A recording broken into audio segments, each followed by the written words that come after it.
Hello વિદ્યાર્થી મિત્રો, સ્વાગત છે તમારું અમારું યુટ્યુબ ચેનલ નોબલ એકેડમીમાં। આજે આપણે આપણા ધોરણ 9ના ગણિતના અસાઇનમેન્ટની સોલ્યુશનની સિરીઝ આગળ વધારવા જઈ રહ્યા છીએ, જે ગણિત સબ્જેક્ટની છે।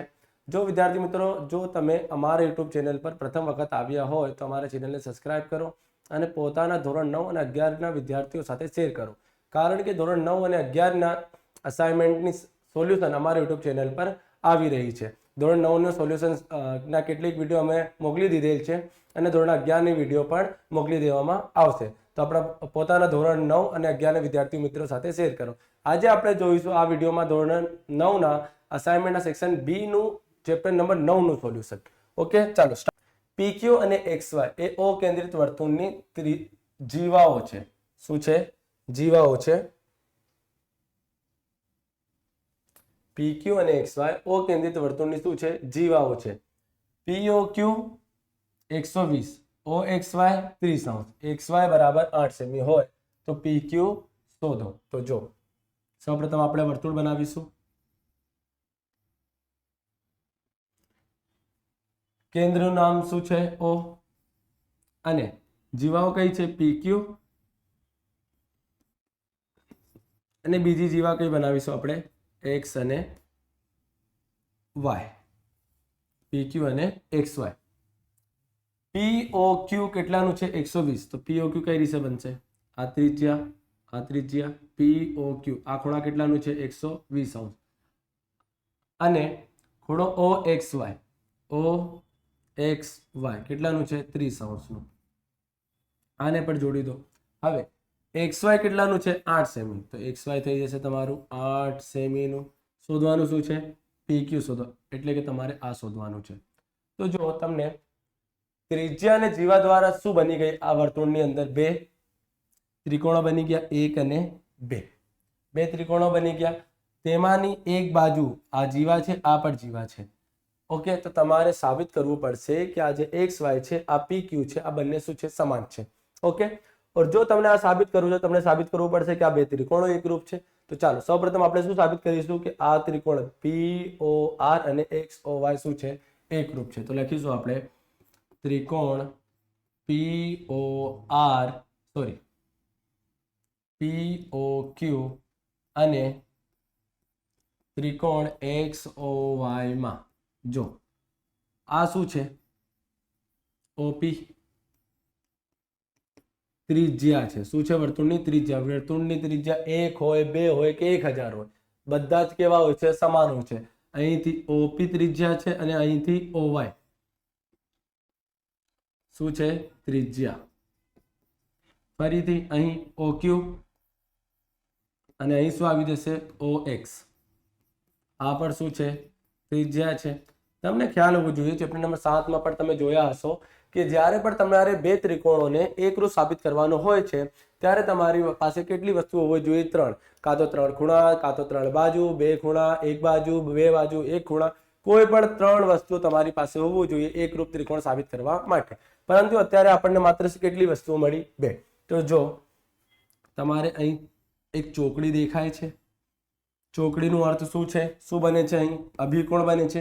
તો અભિકોણના સામસામેના ખૂણાઓ કેવા હોય છે? સમાન હોય છે। સામસામેના ખૂણાઓ કેવા હોય છે? સમાન। તો લખી દેશું આપણે ખૂણો POQ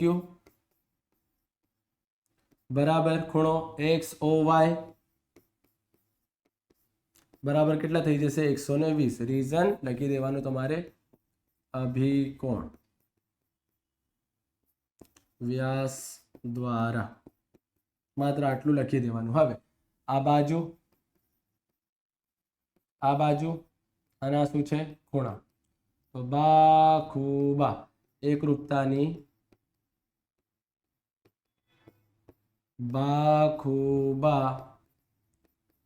શરત મુજબ ત્રિકોણ POQ અને ત્રિકોણ XOY શું છે? એકરૂપ છે। હવે આ બંને એકરૂપ છે તો આ બાજુ પર શું હશે? એકરૂપ, એટલે કે PQ બરાબર શું આવી જશે? XY। XY ની કિંમત કેટલી છે?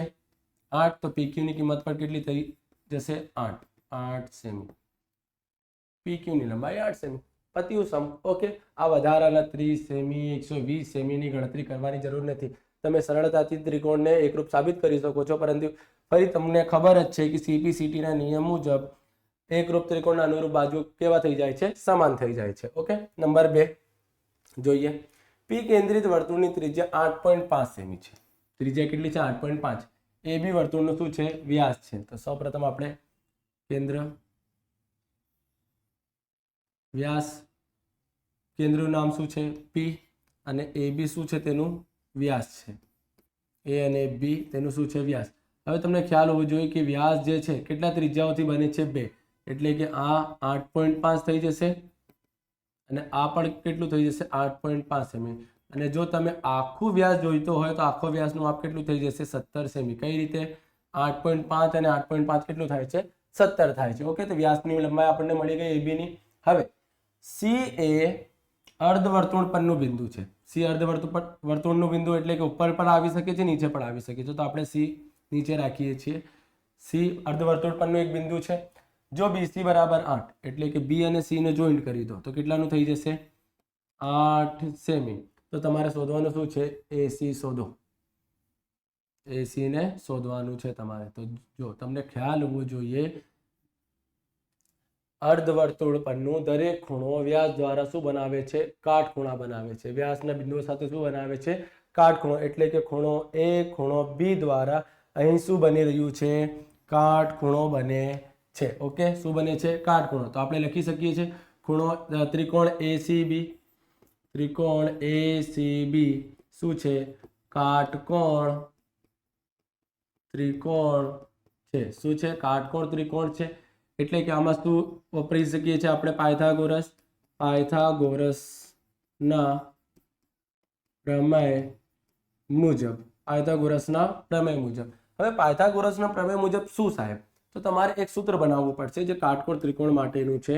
તો જો કઈ રીતે? આ એક કાટકોણ ત્રિકોણ જે સરળતાથી સમજી શકાય છે. જો કાટખૂણાની સામેની બાજુને શું કહેવાય છે? કણ. તો સૌ પ્રથમ આ જે કણવાળી બાજુ છે એને લખી દો. એનું શું કરવાનું હોય છે? વર્ગ. AC નો વર્ગ બરાબરમાં આ બંને બાજુ AB નો વર્ગ પ્લસ BC નો વર્ગ. ઓકે, સૌ પ્રથમ કાટખૂણાની સામેની બાજુ લખી દો, બાકીની બે બાજુઓનો શું કરી દો? સરવાળો કરી દો.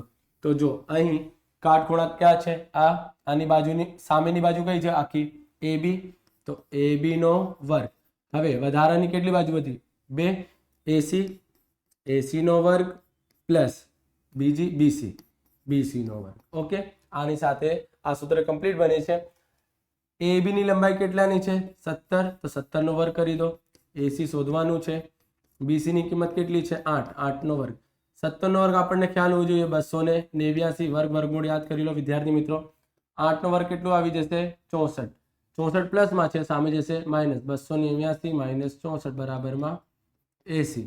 ઓકે, હવે 289 માઇનસ 64 કરવાનું છે આપણને. 9 માઇનસ 4 કરતા આપણને મળશે 5. 8 માઇનસ 6 કરતા 2. 2 નું 2.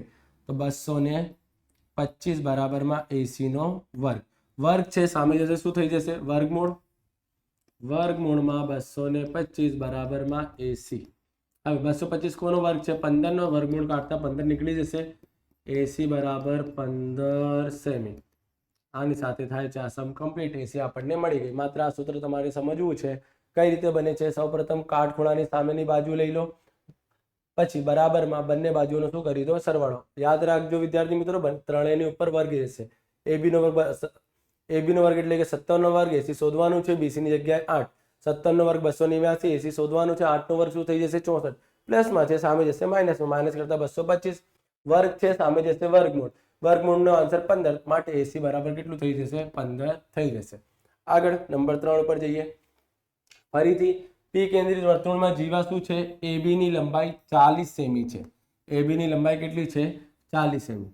તો સૌપ્રથમ વર્તુળ, કેન્દ્રનું નામ P અને જીવાનું નામ શું છે? AB અને તેની લંબાઈ કેટલી છે? 40 સેમી છે. શું છે? 40 સેમી. હવે તથા તેનું કેન્દ્ર P થી અંતર 21 સેમી છે. જીવા કેન્દ્રથી કેટલું અંતર છે? 21 સેમી. તમારે વર્તુળનું શું શોધવાનું છે? વ્યાસ. વ્યાસ એટલે કે ત્રિજ્યા ગુણ્યા 2, પરંતુ આપણી પાસે ત્રિજ્યા પણ નથી. સૌપ્રથમ તમારે ત્રિજ્યા શોધવી પડશે. આમાંથી કોણ ત્રિજ્યા છે? આ તો જીવા છે. આને ત્રિજ્યા આપણે કહી શકતા નથી, કારણ કે ત્રિજ્યા કોને કહેવાય? જેનું એક બિંદુ કેન્દ્ર પર હોય અને બીજું બિંદુ કોના પર હોય? વર્તુળ પર. તો એક બિંદુ કેન્દ્ર પર છે પરંતુ બીજું બિંદુ વર્તુળ પર નથી, તો આપણને ત્રિજ્યા બનાવવી પડશે. P થી લઈને B સુધી શું બની જશે? ત્રિજ્યા. એક બિંદુ કેન્દ્ર અને બીજું બિંદુ વર્તુળ પર છે. આ ત્રિજ્યા તમારે આ શોધવાનું છે. જો અહીં કાટકોણ ત્રિકોણ બની ગયું. એક બાજુ છે આ શોધવાનું છે, આ બાજુ નથી. તો જો આખી બાજુ કેટલાની છે? 40 ની. તો આનો અડધો ભાગ કેટલાનું થશે? 20 સેમીનું થશે.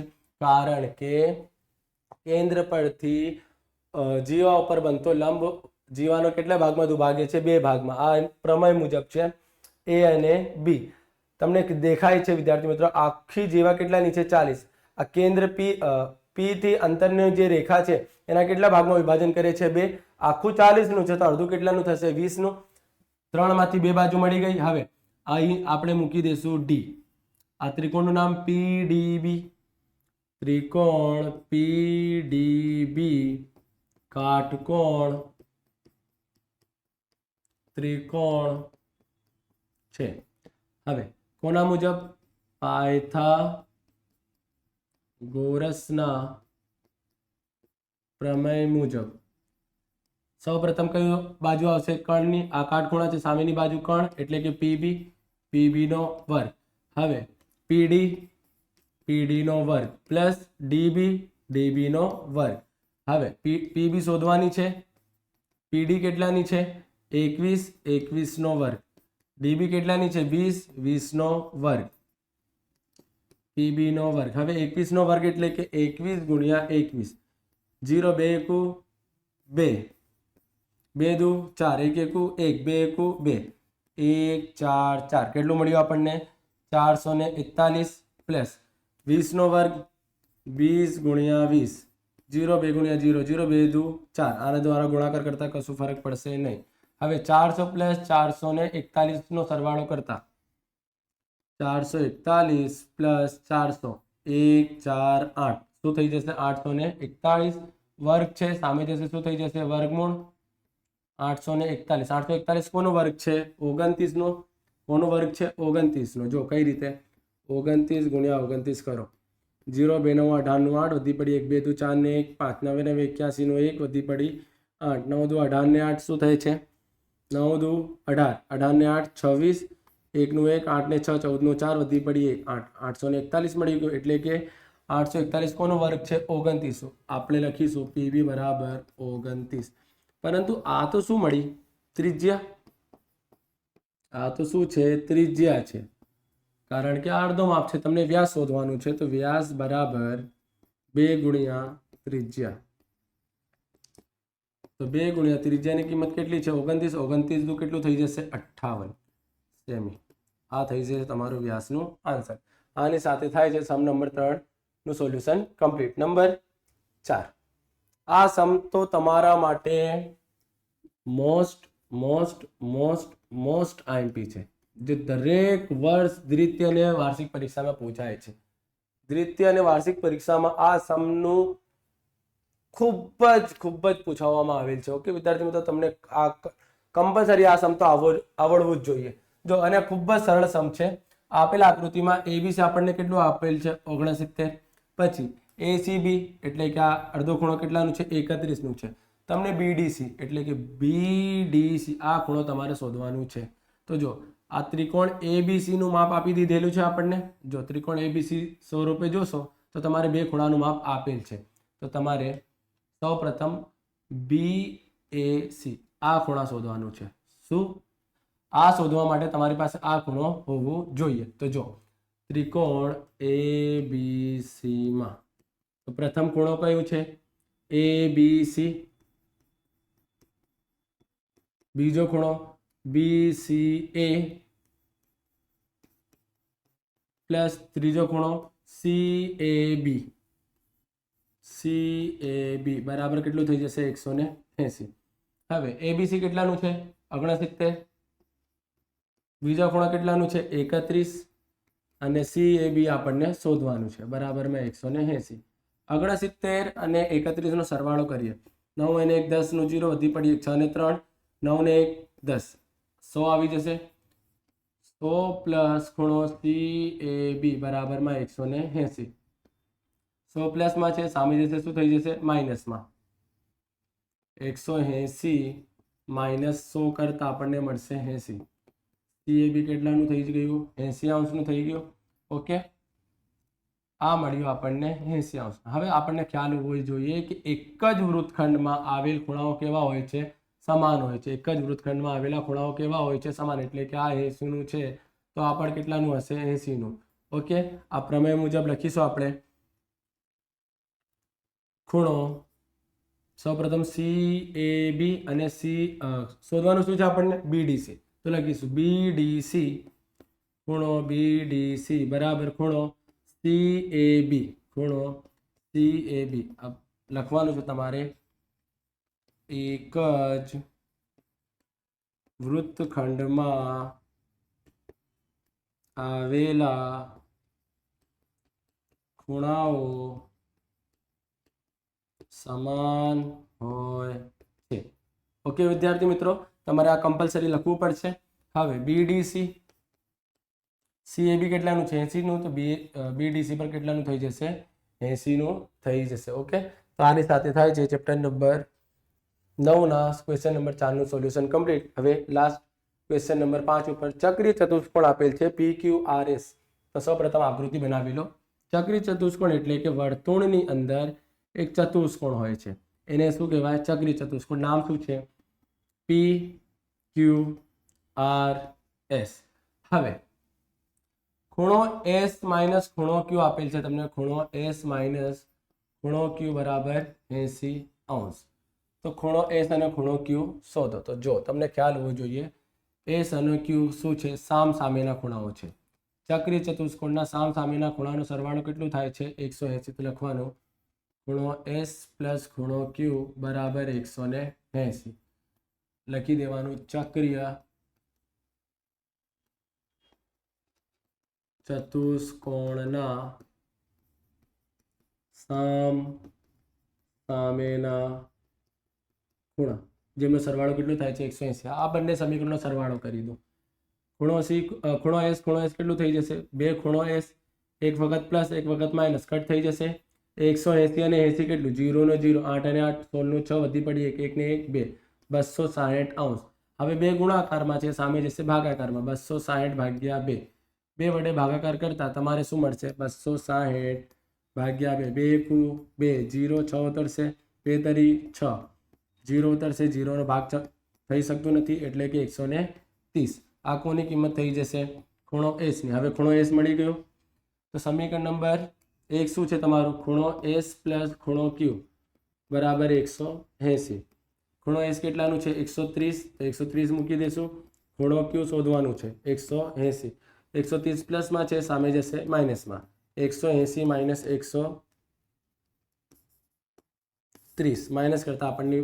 પાસે વધશે 50 અંશ ખૂણો Q 50 નું છે ખૂણો S 130 નું છે આની સાથે થાય છે આ સરળ સમનું સોલ્યુશન કમ્પ્લીટ તમને માત્ર આ કિંમત આપે છે ખ્યાલ હોવો જોઈએ કે સામેના ખૂણાનો સરવાળો કેટલું થાય છે 180 સામા ચક્રીય ચતુષ્કોણમાં આ બંનેનો સરવાળો કરો S અને S બે S પ્લસ માઇનસ માઇનસ 180 ને 80 260 ગુણાકારમાં છે ભાગાકારમાં ભાગાકાર કરતા 130 મળી જશે હવે 130 ને સમીકરણ નંબર 1 માં મૂકી દો પ્લસમાં છે માઇનસ કરતા આપણને 50 મળી જશે આની સાથે થાય છે ચેપ્ટર નંબર 9 નું પણ સોલ્યુશન કમ્પ્લીટ હવે નેક્સ્ટ વિડીયોમાં આપણે જોઈશું ચેપ્ટર નંબર 11 અને ચેપ્ટર નંબર 12 નું સોલ્યુશન ત્યાં સુધી થેન્ક યુ